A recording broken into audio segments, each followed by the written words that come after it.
저물매 제자들이 바다에 내려가서 배를 타고 바다를 건너 가버나움으로 가는데 이미 어두웠고 예수는 아직 그들에게 오시지 아니하셨더니 큰 바람이 불어 파도가 일어나더라. 제자들이 노를 저어 10여리쯤 가다가 예수께서 바다 위로 걸어 배에 가까이 오심을 보고 두려워하거늘 내니 두려워하지 말라. 이에 기뻐서 배로 영접하니 배는 곧 그들이 가려던 땅에 이르렀더라. 이튿날 바다 건너편에 서 있던 무리가 배 한 척 외에 다른 배가 거기에 없는 것과 또 어제 예수께서 제자들과 함께 그 배에 오르지 아니하시고 제자들만 가는 것을 보았더니 그러나 디베랴에서 배들이 주께서 축사하신 후 여럿이 떡 먹던 그곳에 가까이 왔더라. 무리가 거기에 예수도 안 계시고 제자들도 없음을 보고 곧 배들을 타고 예수를 찾으러 가버나움으로 가서 바다 건너편에서 만나 라삐아, 언제 여기 오셨나이까? 내가 진실로 진실로 너희에게 이르노니 너희가 나를 찾는 것은 표적을 본 까닭이 아니요 떡을 먹고 배부른 까닭이로다. 썩을 양식을 위하여 일하지 말고 영생하도록 있는 양식을 위하여 하라. 이 양식은 인자가 너희에게 주리니 인자는 아버지 하나님께서 인치신 자니라. 우리가 어떻게 하여야 하나님의 일을 하오리이까? 하나님께서 보내신 이를 믿는 것이 하나님의 일이니라. 할렐루야. 오늘 하나님의 말씀은 요한복음 6장 16절부터 29절까지 말씀입니다. 오늘 말씀의 제목은 환영합니다 예수님입니다. 오늘 본문은 오병이어의 사건 이후에 등장한 사건을 다루고 있습니다.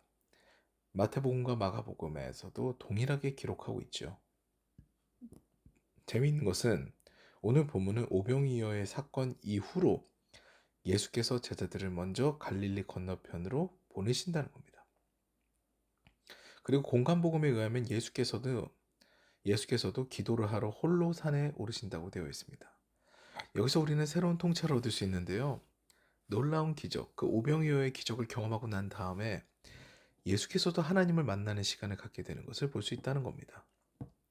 사실 기도는 응답이 있기 전에 행위를 인식할 때가 많이 있습니다.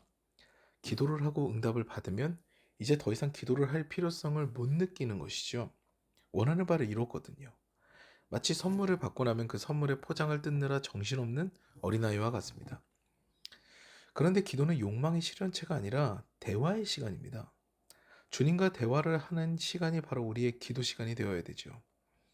그래서 기도는 하면 할수록 관계가 더욱 깊어집니다. 주님과의 관계가 더욱 가까워진다는 얘기죠.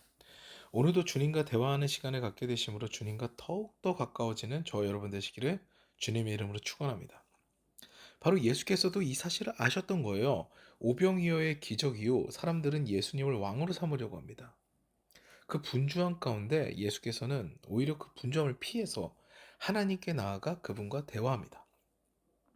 산으로 올라가시죠. 겸허함과 겸손함을 잃지가 않습니다. 하나님의 뜻을 고민합니다.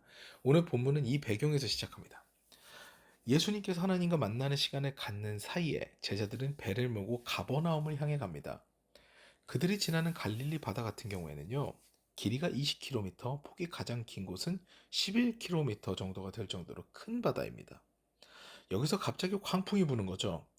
제가 성지 순례를 갔을 때 갈릴리 바다에서 성찬식을 했는데요, 다들 갑자기 부는 바람에 모자가 날아가지 않도록 모자를 붙들어 매는 경험을 했습니다. 그 정도로 바람이 갑자기 불고 또 그 바람은 불게 되면 상당히 무서울 정도의 힘을 가지고 있었죠. 밤에 그 바람이 불기 시작하니 제자들이 두려움에 빠진 건 당연합니다. 이때 예수께서 산에서 내려와 무리를 걸어서 제자들에게 오시지요. 당연히 제자들은 더 두려움에 빠집니다. 아, 이제 유령이 나타났는가? 이런 심정이었을 것입니다. 그런데 예수님입니다. 그것을 발견하자 오늘 본문에서 제자들의 행동이 어떻습니까? 기뻐하며 자신들의 배에 예수님을 태웁니다. 그러자 풍랑이 잠잠해지지요. 제자들은 기적에 도취되어 흥분된 상태로 배를 탔을 겁니다. 그런데 그 배에 정작 중요한 분은 계시지 않아요. 예수께서는 그때 그 배에 없었죠. 그래서 문제가 생깁니다. 사랑하는 여러분, 우리 인생의 문제도 예수님의 부재 가운데 일어납니다. 내가 주님과 소통이 없고 끊어진 것 같으면 문제가 생기죠. 그때 그 문제를 해결하는 방법이 무엇일까요? 바로 주님을 모시는 겁니다. 내 배에 주님께서 타시면 문제가 해결됩니다. 사랑하는 여러분, 문제의 파도가 닥쳐올 때 너무 두렵고 파도가 무서우신가요? 그때 내 배에 예수님께서 계신지 안 계신지를 먼저 살피시기 바랍니다. 그리고 예수님을 기뻐하며 내 배에 모심으로 문제 해결을 이루시는 저 여러분 되시기를 주님의 이름으로 축원합니다. 이제 다 같이 기도하시겠네요. 말씀을 생각하시면서 주님, 문제가 다가올 때 주님을 기억하며 주님을 내 인생의 주인으로 모심으로 그 문제가 더 이상 내 문제가 되지 않게 하여 주시옵소서 라는 기도를 드리시고요. 아울러 개인의 기도 제목을 두고 주님 앞에 나아가 이 새벽에도 잠잠히 기도하는 시간을 갖겠습니다.